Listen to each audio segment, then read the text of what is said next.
Hello and welcome to Spaced Out. I'm your host, Sarah Begum.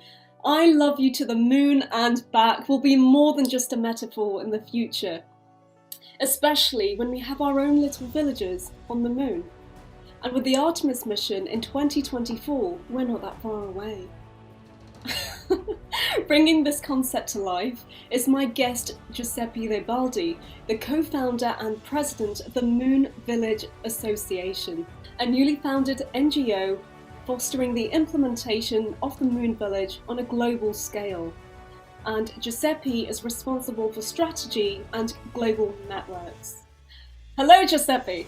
Welcome Hello. to the show. Good to see you. Good to see you. Yeah. On the moon. On the moon, as you can see, I'm already.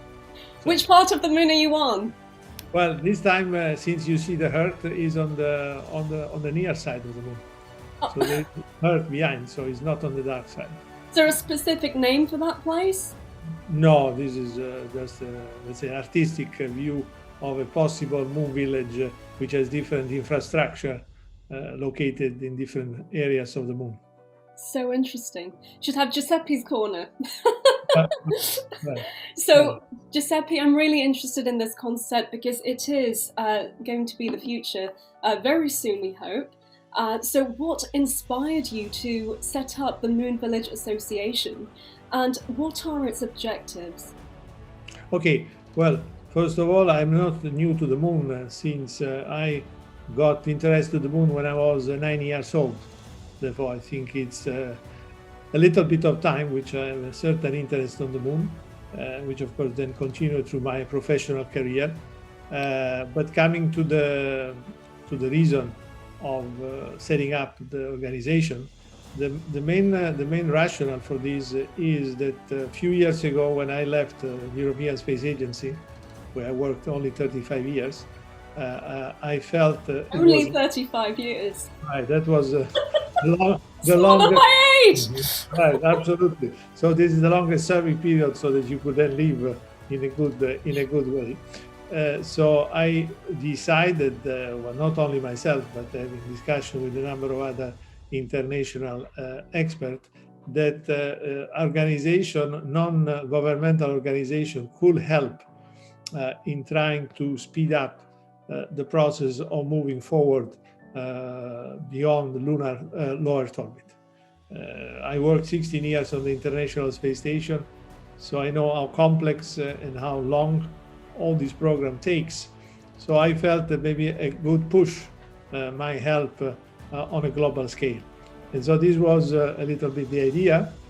And so then discussing with a number of experts from all over the countries in the world, together with International Academy of Astronautics, where I'm also director of human spaceflight, we created a group which was called the Vision Group. And then out of this group came clearly that the next step beyond low Earth orbit clearly is the moon. And so how can we bring together multi-stakeholders, meaning industry, meaning government, international organization, as well as university, and last but not least the public, all together and focus the effort in a cooperative way. And so we felt that the best way is to create an NGO. The concept of the Moon Village was a good concept because it's an open concept. Basically, we could have called this organization Moon Community or Moon whatever. But since at that time when we created in 2017, there was already the use of the word Moon Village around, which has been resurrected, if I might say, from former Director General of ESA, Jan Werner. It was not a new concept, but it was resurrected. And so it was around. And so we felt to capture that name to use it for, let's say, setting up this organization. And that's why we brought this organization with the name of Moon Village. Because the Moon Village concept, as you might know, is a concept of an open cooperation. So not very formal like the International Space Station. So it's an open concept where people need to cooperate basically with a certain rule, common level playing fields, but in an open and constructive way. and therefore, by definition, it's open. And so that is what inspire, and that is, of course, require actions. This does not come by itself. The tendency is everybody mind his own business, and so it's important to try to basically get the people to move them one towards the other. And that's exactly what we are trying to do, and we have several activities which, if you want, we can explain in practice how we're going to do that. Yeah, what are the objectives of the Moon Village Association? Well, as I said, the objective is being a platform. So being a platform on different topics, so that bring people to work together. That is a very simple idea. It's not, let's say, Nobel Prize idea, but nevertheless, I think you need to do it. So the Moon Village Association brings together people from different countries. At the moment, in the organization, there are about 47 countries as a member, but we have also a number of other people scattered around the world, because we have also network in different countries. So I think that is the concept. And what would the Moon Village look like? And what would the infrastructure of the Moon Village look like? Or consist of? Yeah, well, the point is that the Moon Village, the way you can see it, is already started. By the time when you start to cooperate with people and you talk, the concept of the Moon Village is not a moon base. This has been, let's say, created a little bit of misunderstanding, because many people have thought that the concept of the Moon Village, is a physical location in whatever, 15 to 20 years. So that's not it. This is not, let's say, an ISS on the moon. This is not, let's say, a unique infrastructure. The Moon Village, it is basically the putting together all the existing and planned lunar program, which they talk to each other and they respect common principle of cooperation and, of course, communication. And so that is the reason, basically, is not a physical location, but it is a community, if you like, of, let's say, stakeholders working together. And that's the reason the organization also started last year to give awards. We have given Moon Village Principal Awards, and those Principal Awards were given to organization, country, which respected principles that we generated, which are defining the Moon Village. So we gave award to NASA, to China, as well as to basically China, India, and United States. So this is, so it's not a specific location. That's interesting, because the title suggests that it's something physical, and yeah, you're right, that could be very easily misunderstood. Yes. So, but we are also planning to have an outpost on the moon in the future, and will the Moon Village Association play a major role in that developing? If so, what would the society on a moon look like? Well, as a part of many of the activities that we have an architecture working group, which is looking at how possible infrastructure on the moon will look in 2045. You see, nowadays, the major space stakeholders, like United States, let's take United States with the Artemis project, they project, let's say, what can be done on the moon in 10 years. Their, let's say, length, the vision that they have, it is about 10 years. So the first 5 to 6 Artemis mission. So there is no place where NASA has highlighted what they would like to do, let's say, in 25 years.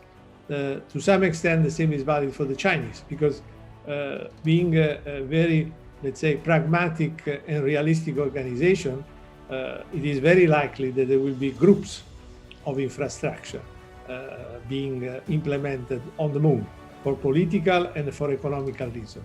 And so our organization has defined a mission reference scenario, which is how it's going to look like. You can see behind me is possible vision.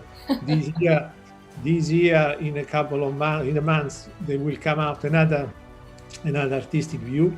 But the main point is that, so we are projecting with a number of building blocks, like landing pad, like extraction places, like power generation location.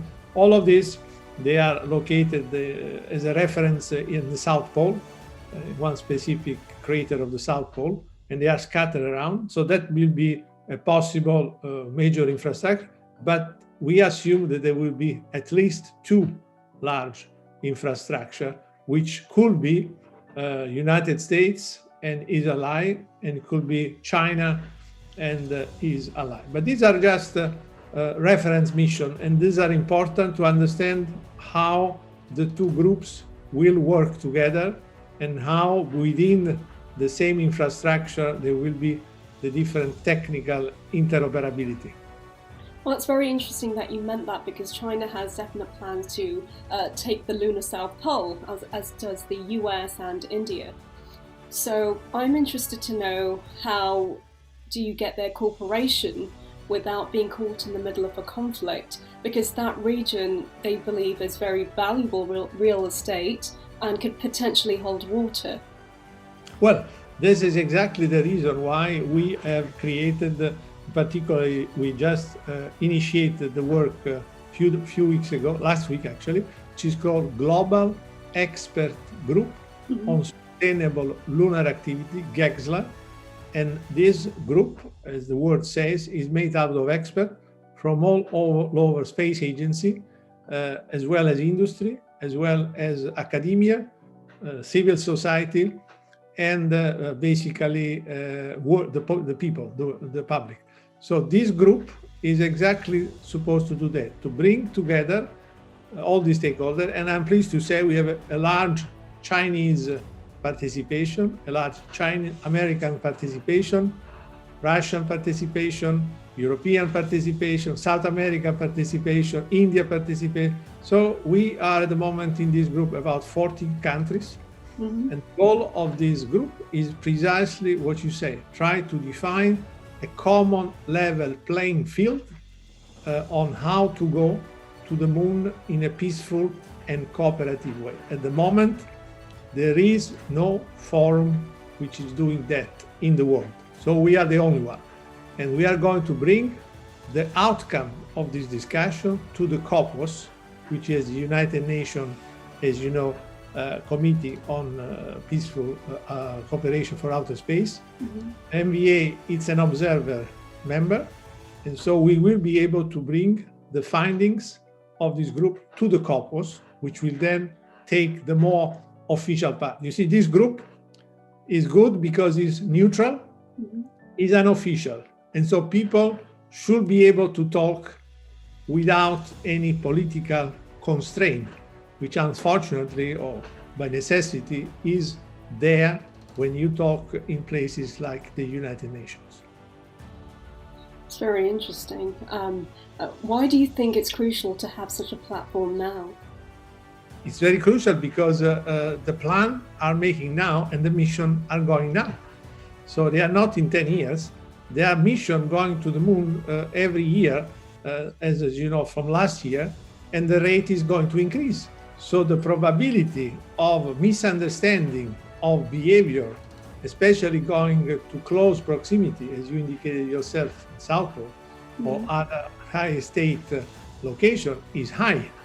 And so I think it's important that the people know how to behave. They know how to inform the other person, which is going to not only, but also how close they can land. Because as you certainly know, on the moon, there is dust.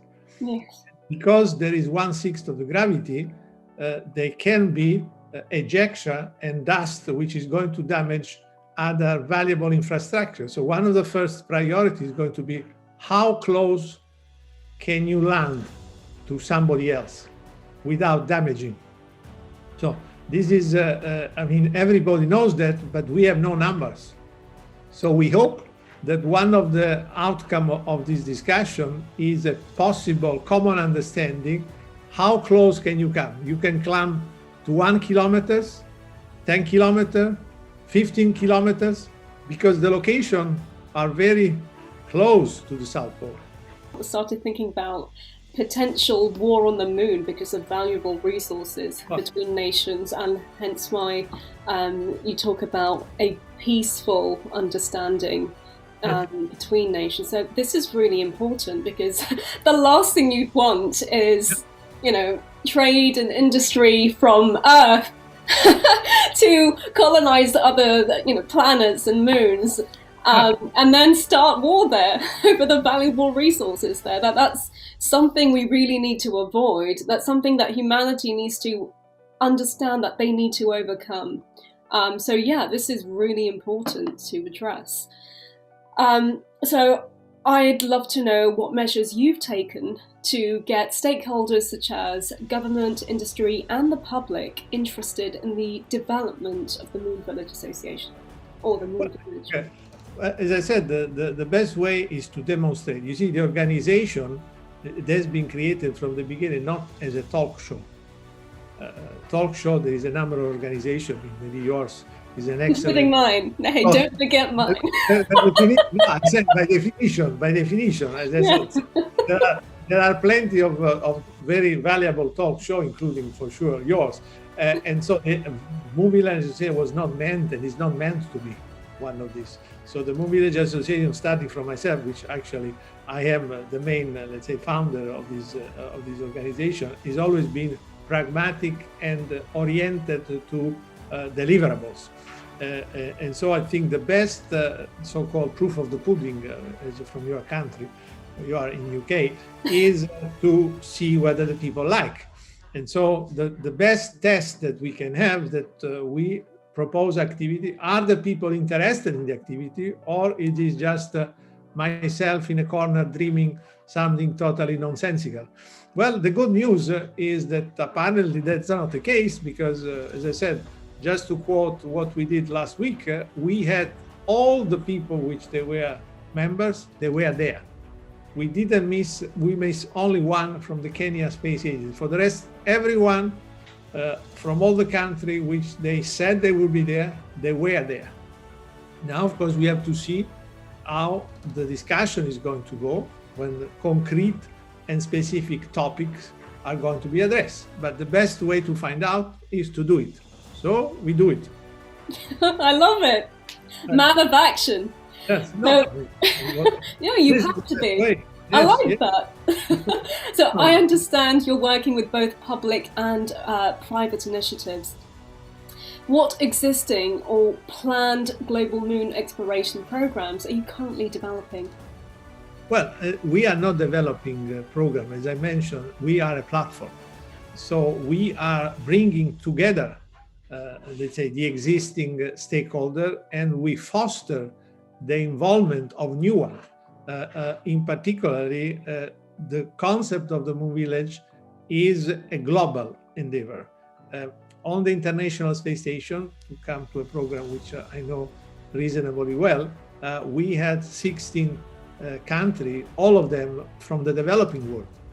And you participate to the ISS because you brought something, you deliver something. In order to deliver something, you need money. So you need a country which can afford to develop space hardware.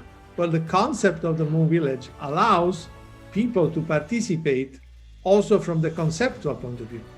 And so that is the reason why, starting one step at a time, we have initiated also an activity which is related to capacity building for developing countries. There is so much skill in the developing country which are not tapped, which I think we can tap.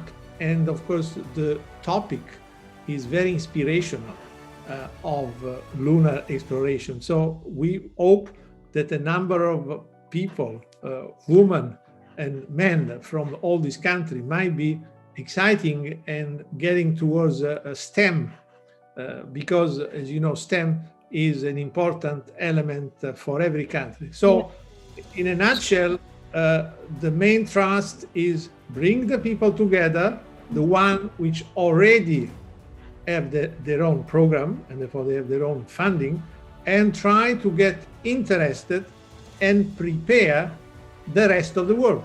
So it's a very simple recipe, if you like. And So, how are you planning to do that? well, as I said, we have a program which is called basically incentivizing developing country. So the Moon Village Association provides tutoring, coaching.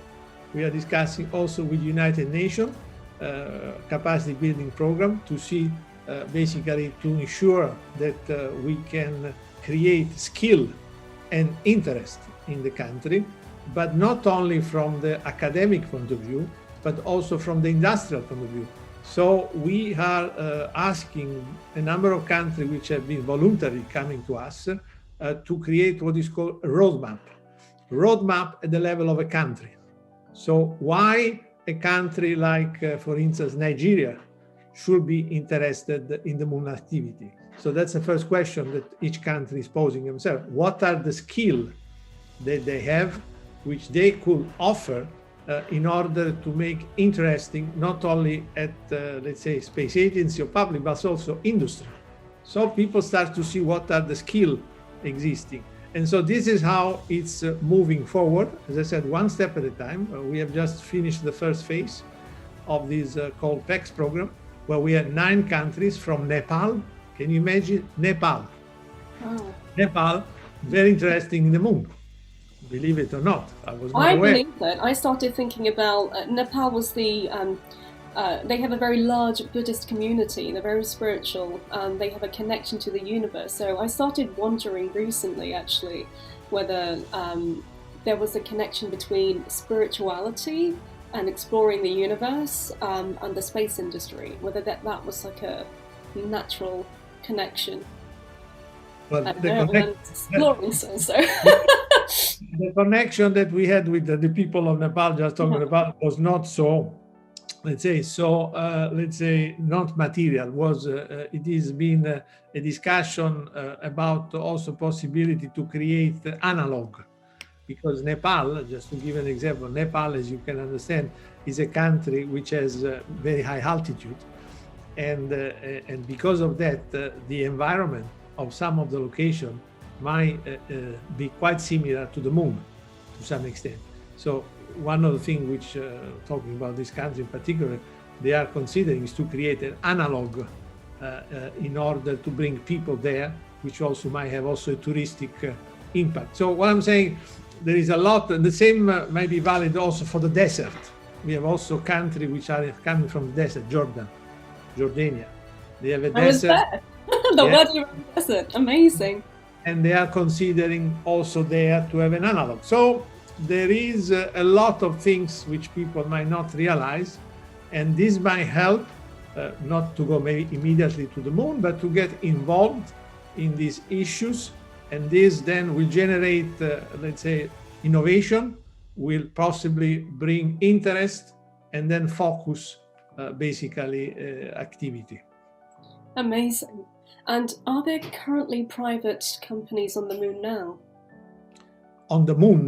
No, there are, as you know, the program, there is no secret program. So there are private company, which is, like SpaceX, which it's having an important program, but they are all, let's say, paid, if I might say, for the time being, mainly from governments. Even a number of private companies from the United States, which is the biggest one, from Blue Origin to Astrobotics, to all the, say, companies which are involved in the commercial market, SpaceX, they all have an anchor tenant, which is NASA. So the company, the industry are going to invest, but they need first somebody which guarantee a certain revenue, because and this is, let's say, the difficult part also for the moon market. In fact, one of the activities which we are working is how to create a moon market, because I can't believe there's already such a thing as a moon economy or a moon market. People are selling stocks on the moon. I came across a website the other day where an acre of land on the moon was being sold for something like £42. I was like, what? Is this for real? No, this is not for real, but you're making a good point, because the people need to know this is cheating. As you might know, there are international treaty, particularly the Outer Space Treaty, which clearly forbids appropriation of outer space. One thing is to use the resources for commercial reason. The other one is to appropriate. So clearly, when people seize, and in the 70s, in particular, there were more, which they were selling lands on the moon with a nice certificate. All these, of course, they are absolutely cheating. Scams. Yeah, well, you know, and I might not be surprised if many people, they lost money in doing that. So I think let's be very clear to everybody, this is cheating. There is nobody which can sell. Is like myself, which at the moment I'm in Rome selling the Colosseum. I Oh, can't. don't do that. That's Right. my home. I'm an ancient Roman gladiator. Well, gladiator maybe not, because Oh no, trust me, in the past life, trust me. that I don't know, but not in the present. But in any case, the Colosseum, it is the example which always make, because basically you can't sell what does not belong to you. So the same is, this belongs to all humankind, and so we have to be very careful in order how we use it and how we pass this on to our future generation. So why hasn't the same frame of mind been applied here on Earth? Because we don't think about our land the same way, do we? The way we apply that to the moon, or are going to apply that to the moon. Why do you think that is? Because the indigenous peoples of the Earth, for example, the Native Americans, they say this land does not belong to us, it was always here, this is Mother Earth. We are just here for a moment, borrowing the land for our survival. So it's really interesting to see how the concept and the rules are different, and why humanity hasn't applied that, what you've just suggested, to our own planet. Well, the answer is very simple, because we are here and the moon is there. And so what it means is that basically the tribes which have been evicted, as you know, from most of the country, actually from all the country, and only few countries, I have to say, I have to recognize our Australian colleague, because every time I have a meeting with Australia, it's the first thing which I say, they recognize basically the ancestors which they were in Australia before that. And I found this very moving, because it's a deep, profound respect, which you're right saying that is not existing. And the reason is why, simply because the economic interest of basically being and occupying this land has been much stronger than, I would say, the ethical consideration. I mean, nobody going to the United States and basically evicting all the local population has been giving too much thought about all these ethical consideration, you know. It was the people were going to the States to earn land, right? That's why they were going there, right? The land, so, yeah. Right. So nobody ever thought that land was not belonging to him, but somebody else might was there before. So but that's what create wars as well. Yes. Ownership of land and resources. Yes. So that's why we're trying to do better. We are trying, which is not guaranteed that we will succeed, but we are trying to do better on the moon, because the distance is such that we cannot, at least for the moment, put our hands there, which we can do on the land here. So we hope that in the exploration of the moon, we learn from the past, and we try to instill also ethical, let's say, concept in going forward in the exploration and utilization, which means also having, let's say, very careful attention to the environmental impact which this kind of activity will have. That's very important. And so Absolutely. what kind of financial means are necessary to ensure the feasibility of this project? Well, the issue is not the feasibility. The people have gone to the moon more than 50 years ago. So let's say the issue is not technical. when you think one of the common questions which people ask, you didn't ask, but I reply even if you don't ask, which is why are we going forward, not back, forward to the moon after 50 years? Why we didn't go before? This is one of the why haven't we gone before? Yeah, well, right. Or why did we go at all? You can also reverse and say, why did we go at all? Yeah. So, well, I think the thing is, in the 60s, the issue was political.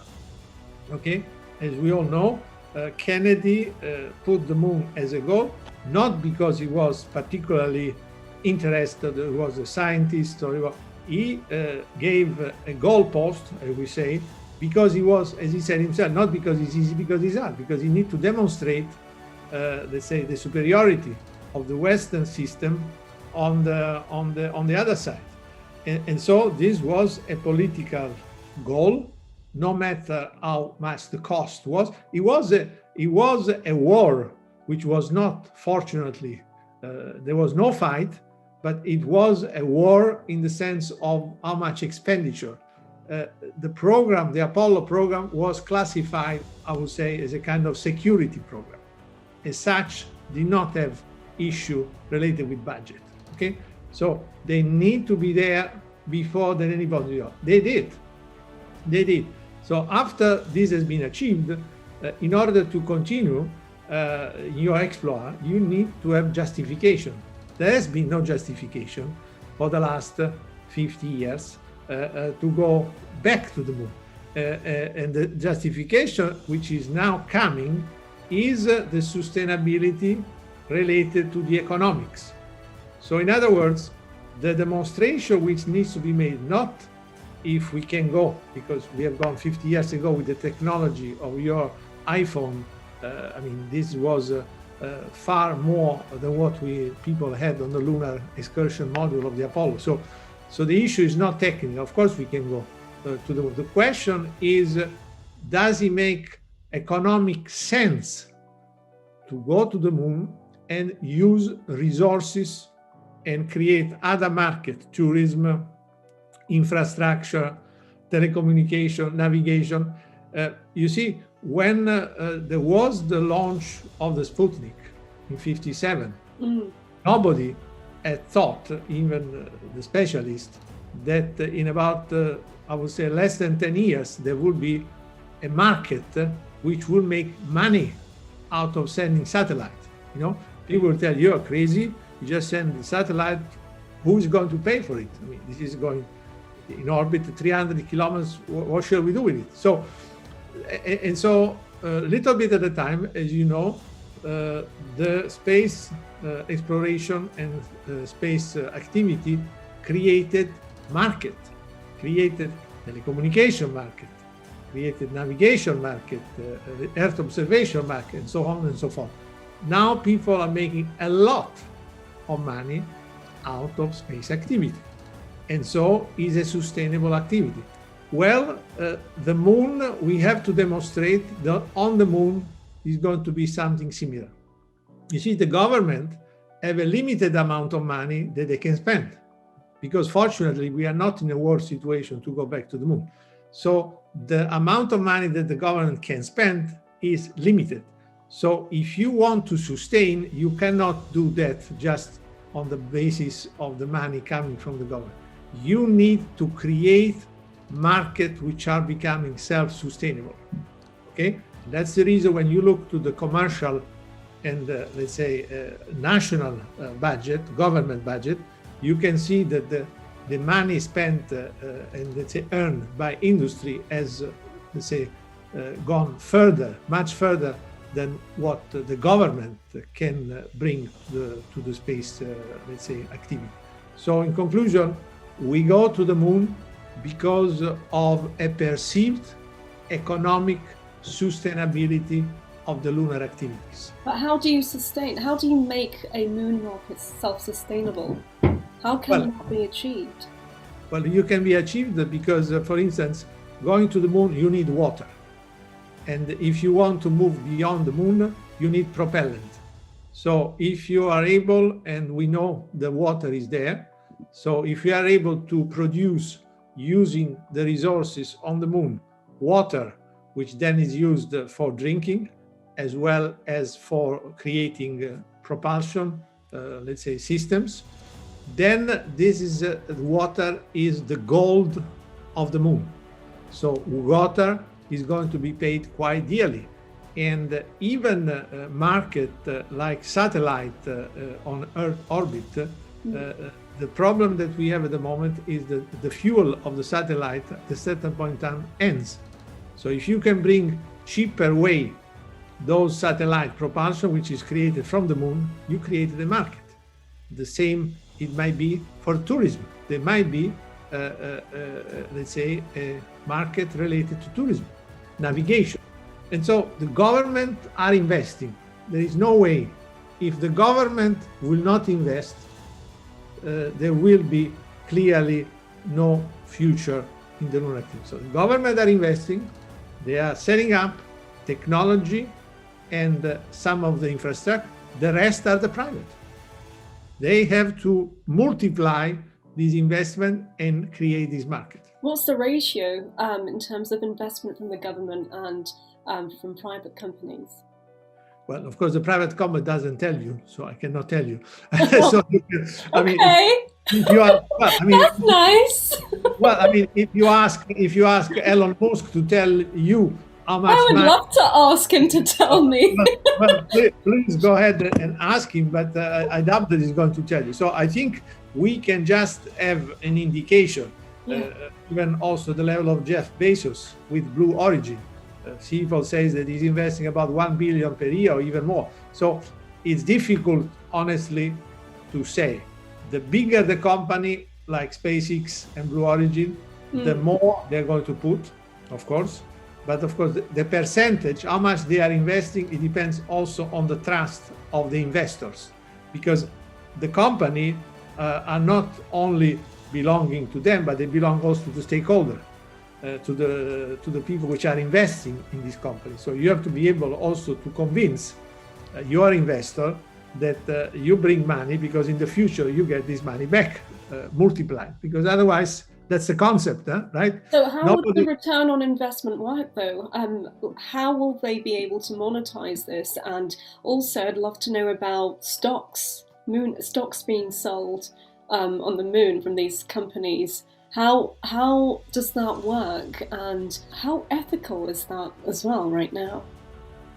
But it's not a matter of ethical. I mean, going to the moon and creating a market on the moon is, I would say, a normal business. The difference is that is activity which nobody has done before.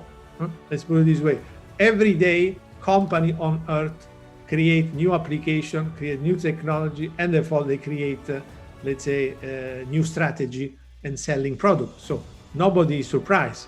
The surprise is that on the moon, nobody has done before, right? So it's a little bit outside our common knowledge. But the moon is much closer than we think. Most of the population will tell you that what we are discussing today is science fiction. Well, one of the main, it is true. So one of the main things, including also your podcast, anything, is to give the message to the people, ladies and gentlemen, this is not something for the next 50 years. This is something which is happening right now.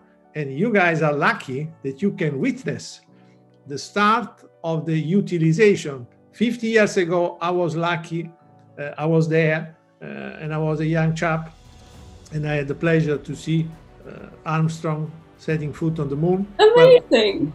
Well, I am at least at all of that even longer. But so the point, people like you and others have not seen that.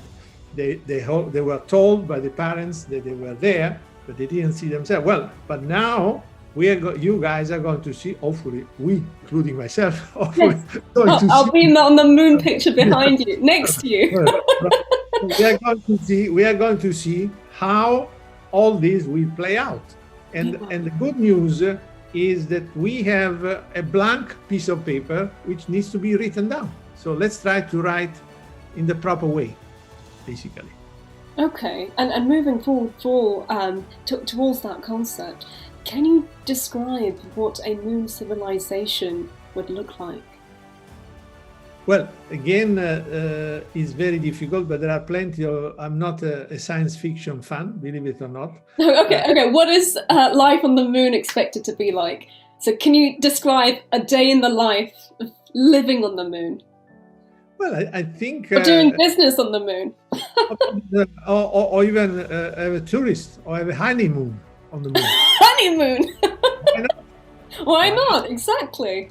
Look, people are getting married 20 meters under the sea, underwater. So I have seen a number of people getting married. Have you been invited?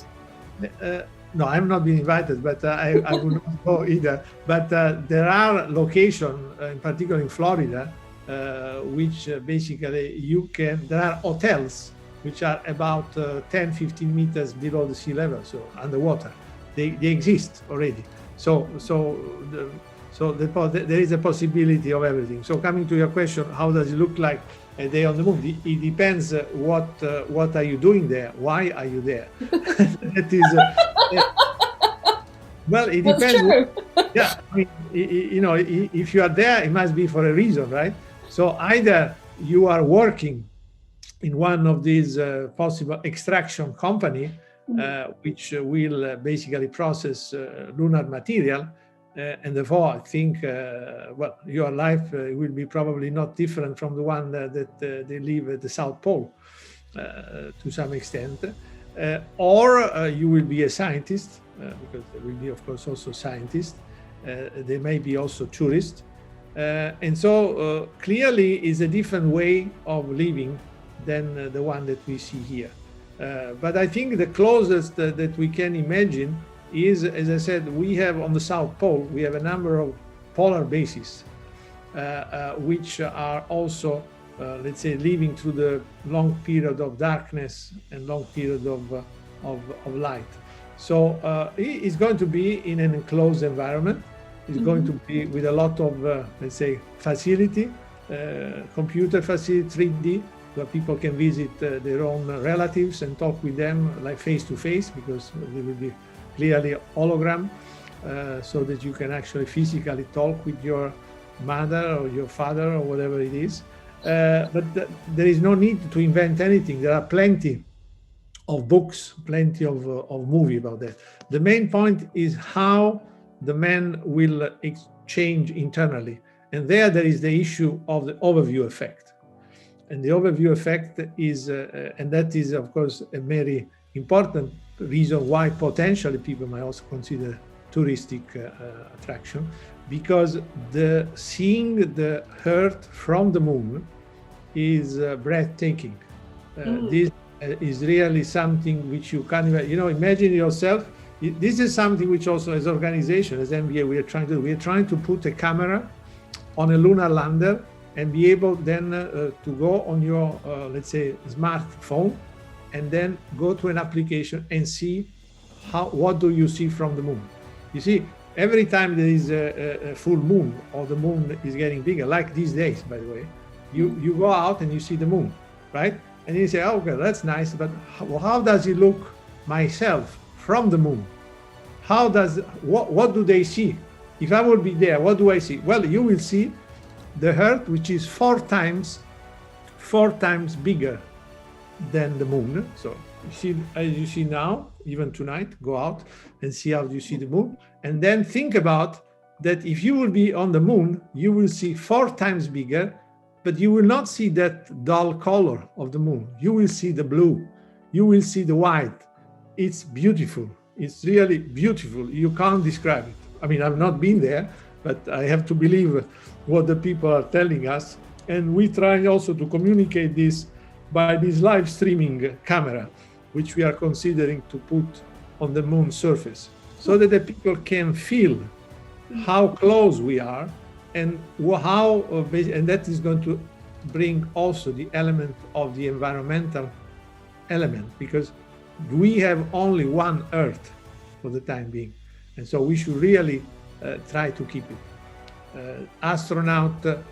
One of the astronauts from the Apollo 8 said that the most important aspect of them going in orbit around the moon in 1968 of course, they felt it was the moon, but in reality, it was for the first time seeing the Earth from the moon.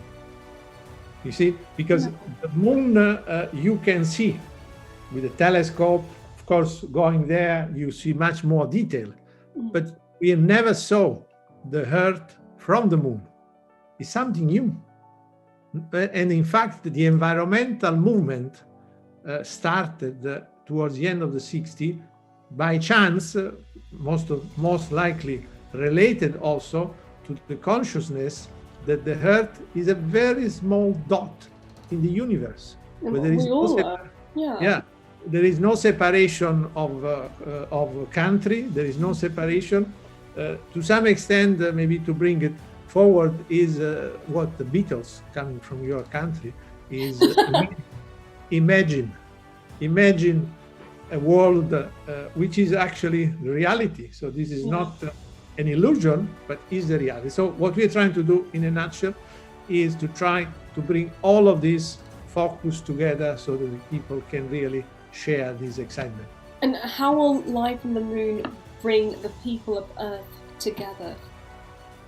Well, because first we need to cooperate, number one, and that's exactly what I was discussing. We have to make sure that this is an opportunity to create, let's say, cooperation and not to create tension, number one. But of course, the answer is you don't need to go to the moon to be cooperative. You can do this somewhere else. But in reality, the moon is opening a completely new, let's say, vision. You see, if we will not go outside Earth, okay, we will be a closed system. And you know the difference between a closed and an open system. An open system has much more option than a closed system. The fact that our closed system is so perfect, we are nearly destroying with the global warming and all the situation that we have. So I think we need to move out, not because we want to keep destroying the Earth and then go and destroy the next planet, the moon or Mars. Exactly. So this is one also way to look at it, to say, okay, let's get rid of this one, let's go to the next one. Well, hopefully this is not the case. Hopefully by going forward, we become more conscious of what we have. And this is, if you think about, is a normal behavior. When I was at the university, I did the university in Rome, and then I went to Holland. Rome is my favorite city, by the way. Very good. So, and every day when I was at the university, I was walking, every day I was walking close to the Colosseum, because the University of Engineering is close to the Colosseum. But I never went inside. So when I went to Holland, I said, bloody hell, now I have to go. So in fact, after 1 year, one of the first time I came back from Holland, I went inside. So this is. How did it feel? Well, it feels nice, beautiful. But what I'm saying is that when you get things close, you don't pay attention. You take it for granted. Exactly. This is valid for the people, as we all know. This is for things. And so, to some extent, this is valid also for our Earth. So when are we going to see this at Moon Village active? When are we going to start seeing activities on the moon? The Chinese, the American, as well as the Indian, they have all infrastructure active on the moon. The Chinese, they have Chang'e 4 spacecraft on the dark side of the moon, which is operating. They have one on let's say the far side, on the near side of the moon, which is landed a few months ago. The American have Lunar Reconnaissance Orbiter, perfectly working after 11 years. I mean people. When are we going to see? People. Well, yeah. When are we going to start seeing businesses send people? There's, for example, the scientists or engineers or the mining. When are we going to start seeing that happen? Well, I think the time frame, I would say, to have a reasonable outpost is not by chance. It's probably 20 years or so. But to have, as you know, the American with the Artemis program, they are planning for 2024. Everybody knows that this is not a realistic date. So everybody When thinks do you that. think is a realistic date? I think realistic is 25, 26. The highest probability, I would say, is 26, 25, Why 20. is that? Sorry? Why is that? Money? Is that a good reason? Yeah, I guess. It's always money. Money is money. If they give industry the right level of money, then they might do it. But because of a number of reasons, the amount of money requested is not in line. So by definition, and space project, unfortunately, they have a tendency to last longer because we are doing things for the first time. So realistically, I would say 26. And then after that, there will be a number of missions. And then, of course, the Chinese will land on the moon, probably around the 30s, in the 30s. I don't know when, nobody knows. But in any case, a few years later, also the Chinese. And then slowly, outpost will start to shape together with industrial partners. In fact, industry will have a major role in starting to build the infrastructure like landing pad and things like that. So a reasonable estimation is probably 20 to 25 years. We will have hopefully a number of people living on the moon, not thousands, but a few tens of people living routinely on the moon. So, as we're nearing the end of the show, I'm going to ask you the last couple of questions. So, what is your space story? How did you get involved with the space industry? Well, as I said in my opening statement, I was involved with space since I was 9 years old. And the reason I know precisely the date, because normally you don't know exactly the date. So, but I know the date because it is the date of a science fiction novel which I wrote, which has got that date. And so by that, and this is a science fiction novel which was related to the moon. What's it called? The moon. It's called Sorry? The Moon. What's the name of the book? The novel, I think, is called About the Moon. I think I probably have it somewhere here. But in any case, I think the title is Exploration of the Moon or something like that. So it was inspired by a lot of science fiction movies. But so the answer to the question is, it has been with me since very young. And so this is something which I always, and I had the privilege to get the hobby and then became a business. And then, of course, the two things together. And of course, this is, of course, something which I wish everyone to be able to do, basically to realize their dream and to basically be able to have all their career in what they're dreaming and what they're looking for. It's beautiful. It's really cool as well. And if you ever had the chance to go to the moon, who would you want to live with and take with you, and why? Well, I think, of course, from the fantasy, of course, yes. However, since I know exactly what it takes to go to the moon, I think, I have been dealing with astronauts, and I was supposed to be responsible for the astronaut in low Earth orbit. So that's bad enough, the low Earth orbit. So to go to the moon, it's even worse. So I think, at least as we have now the technology that I can see, it's very challenging.